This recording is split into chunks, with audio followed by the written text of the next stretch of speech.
Hi friends. ரொம்ப நாளாக என் friend வந்து சொல்லிகிட்டே இருந்தான், இந்த ஆட்டு தீவனம் வந்து கொஞ்சம் நல்லா இருக்குன்னு சொல்லி.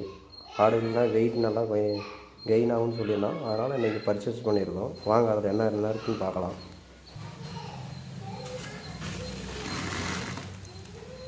இதில் பாருங்கள் ஃப்ரெண்ட்ஸ், மக்காச்சோளம், கோதுமை, கம்பு, அந்த புண்ணாக்கு, புழக்க தீவனம்னு சொல்கிறாங்களே அது, அப்புறம் சில தானியங்கள்லாம் போட்டிருக்காங்க. இது டெய்லி ஆடு வெயிட்டுக்கு ஏற்றப்பறம் வச்சோம்னா கொஞ்சம் வெயிட் கெயின் ஆகும்னு சொல்லியிருக்காங்க. நம்ம இன்னைக்கு தான் ஸ்டார்ட் பண்ணியிருக்கோம். எப்படி இருக்குன்னு ரிசல்ட்டு 1 மந்த்துக்கு அப்புறம் எப்படி இருக்குன்னு நானும் சொல்கிறேன்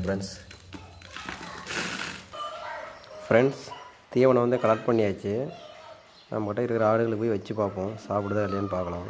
நம்மக்கிட்ட வந்து 5 கிடாய், 2 பெட்டை குட்டிகள், சின்ன சின்ன குட்டிகள், ஆடு 2 இருக்குது பெருசாக. வச்சு பார்ப்பேன் ஃப்ரெண்ட்ஸ்.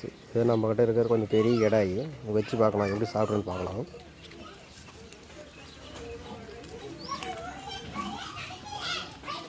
புதுசாக இருக்கிறதுனால கொஞ்சம் தடுமாறுது.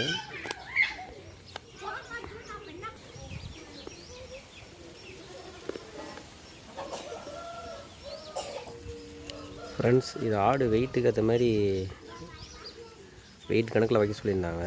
நம்ம இது சும்மா ட்ரையல் பார்க்குறோம், சாப்பிடுதா இல்லையான்னு.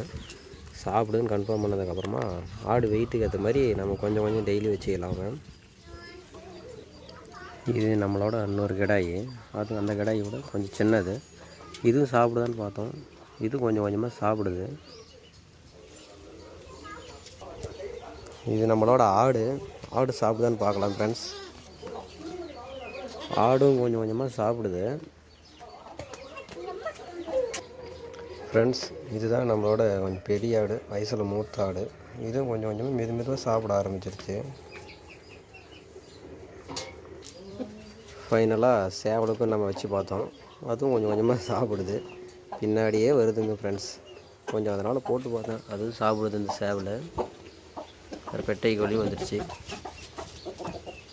Thank you friends. அடுத்த வீடியோவில் பார்க்கலாம்.